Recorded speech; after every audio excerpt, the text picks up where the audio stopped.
सेना को 90 परियोजनाओं की सौगात मिली है। जम्मू कश्मीर से लेकर नॉर्थ ईस्ट तक फैले हैं ये प्रोजेक्ट्स।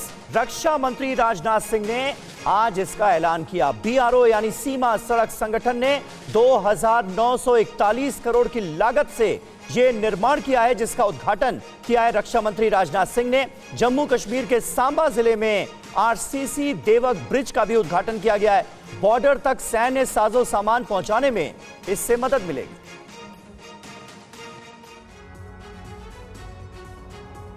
एलओसी से लेकर एलएसी तक भारत का बॉर्डर इंफ्रास्ट्रक्चर अब चीन और पाकिस्तान के पसीने छुटा रहा है। आज रक्षा मंत्री राजनाथ सिंह ने सेना को 90 परियोजनाओं की सौगात देकर चीन और पाकिस्तान की टेंशन को और बढ़ा दिया। जम्मू कश्मीर से लेकर नॉर्थ ईस्ट तक बीआरओ यानी सीमा सड़क संगठन ने 2,941 करोड़ के इन प्रोजेक्ट्स को तैयार किया है। साथियों, हिमालय के इन दुर्गम इलाकों में सड़कों का निर्माण करके आप लोगों ने भारत की रक्षा करने में हमारी आर्म्ड फोर्सेस की काफी मदद की है। सरहदी इंफ्रास्ट्रक्चर के लिए इन परियोजनाओं की अहमियत भी समझ लीजिए। जम्मू कश्मीर में 11 और लद्दाख में 26 प्रोजेक्ट का शिलान्यास किया गया।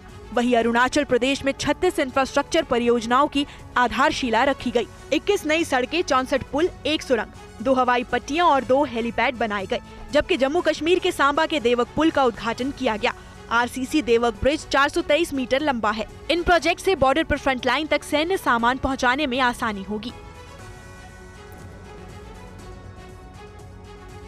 और अब देश की सुरक्षा से जुड़ी बहुत बड़ी खबर। लद्दाख में बनेगा दुनिया का सबसे ऊंचा एयरफील्ड। लद्दाख के न्योमा में बनेगा ये एडवांस्ड एयरफील्ड। रक्षा मंत्री राजनाथ सिंह ने किया शिलान्यास।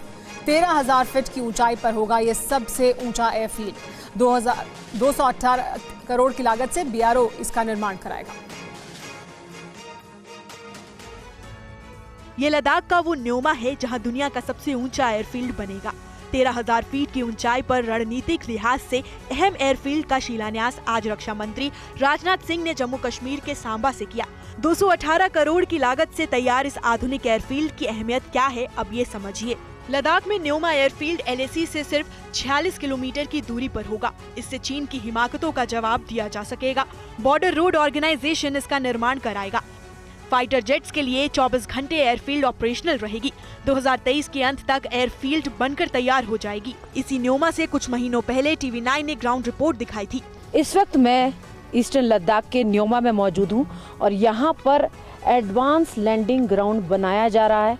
अगर हम न्योमा की डिस्टेंस की बात करें तो एलएसी से सिर्फ 50 किलोमीटर दूर है न्योमा। और यहाँ पर मैं आपको दिखाऊं जहाँ पर ये एडवांस लैंडिंग ग्राउंड यानी कि खास तौर से एक हवाई पट्टी इस स्ट्रैटेजिक लोकेशन पर बनाई जा रही है। तो देखिए, आपको मैं दिखाना चाहती हूँ, उसको लेकर यहाँ पर काम भी किया जा रहा है। और कुछ महीने पहले हमारे डिफेंस एडिटर सुमित चौधरी ने न्योमा एयरफील्ड से ग्राउंड रिपोर्टिंग की थी। वहां के बारे में अहम रणनीतिक जानकारियां बताई थी। आप भी देखिए वो रिपोर्ट। मैं इस समय न्योमा में हूं और मैं आपको ये बताने की कोशिश कर रहा था कि ये इतना इंपॉर्टेंट क्यों है। दरअसल जब भारत ने अपने इन एलजीज को डेवलप किया और खासतौर पर इनका इस्तेमाल लंबे समय से किया, चीन को सबसे ज्यादा दिक्कत इन्हीं एलजीज से है। अभी मोटे तौर पर चीन ने भी अपने दूसरी तरफ होटन हो, चाहे आपके कासगर हो या दूसरे इलाकों के अंदर अपने कई अपने एयरबेसिस को डेवलप किया है। लेकिन वो सारे एलजीज या फिर आप कह सकते हैं एयरबेसिस चीन के इस कैपेबिलिटीज के नहीं है कि वो इतनी बड़ी हाइट पर हो या फिर इतने ज्यादा एडवांस हो। भारतीय वायुसेना की स्ट्रैटेजीज बहुत लंबे समय से तैयार करने की कोशिश की गई थी, जिसको 2009 में इंप्लीमेंट किया गया।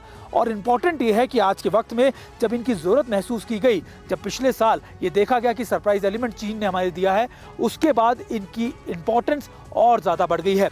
अभी खास तौर पर जब हम यहाँ पर पहुँचे हैं तो ये वो इलाका है जो भले ही आपको अभी शांत नज़र आ रहा हो, लेकिन पिछले 1 से 1.5 साल में लगातार यहाँ पर दिन रात कई ट्रांसपोर्टर एयरक्राफ्ट आप कह सकते हैं, कई हेलीकॉप्टर चिनूक अपाचे जैसे यहाँ पर लैंड कर चुके हैं। और ये इसलिए क्योंकि यहीं से भारी संख्या में साजो सामान और जो आपके मूवमेंट्स हैं इन्हीं इलाकों से किए गए थे। और बीते 8 महीनों में बीआरओ यानी सीमा सड़क संगठन ने बॉर्डर इंफ्रास्ट्रक्चर पर युद्ध स्तर पर काम किया। अरुणाचल प्रदेश और लद्दाख में तेजी से सामरिक तौर पर जरूरी प्रोजेक्ट तैयार किए गए हैं। बीआरओ के डीजी राजीव चौधरी ने TV9 भारतवर्ष से सभी परियोजनाओं को लेकर उसकी अहमियत और डिटेल में बातचीत की है, वो आपको सुनाते हैं। देखिए, हमें बहुत गर्व है कि हम 90 प्रोजेक्ट्स पिछले 8 महीनों में बना पाए और इस बार हमारी गति सबसे ज़्यादा पिछले 2 सालों में हमने पहले साल 2021 में 102 प्रोजेक्ट का राष्ट्र को समर्पण हुआ और 2022 में 103 प्रोजेक्ट्स का। इस बार हमने 8 महीने में ही 90 प्रोजेक्ट्स बना दिए हैं, जबकि हमें बहुत कठिनाई आई इस बार। जहां पर हम खड़े हैं देवक ब्रिज, उसने आज फूलपुर और कोलपुर के लोगों को, जिनको कनेक्टिविटी नहीं थी देविका रिवर पर और उनको नदी के बीच में से जाना पड़ता था या लंबे रास्ते से जाना पड़ता था, उनको ये बहुत बड़ी सुविधा हो जाएगी। उसके साथ साथ क्योंकि ये ब्रिज जो है केवल 3.5 किलोमीटर दूर है अंतर्राष्ट्रीय सीमा से, तो हमारी जो सिक्योरिटी फोर्सेज हैं, अगर उनको कहीं सांबा डिस्ट्रिक्ट में कहीं पर भी डिप्लॉय होना पड़े तो ये ब्रिज सामरिक दृष्टि से भी बहुत महत्वपूर्ण है। अरुणाचल और लद्दाख के अंदर जिस तरीके से काम हो, खासतौर पे अगर लद्दाख की बात की जाए, जब गलवान क्लैशेस हुए उसके बाद लगातार BRO काम कर रहा था, अब एयर स्ट्रिप किस तरीके से गेम चेंजिंग होगी खासतौर पर लद्दाख में?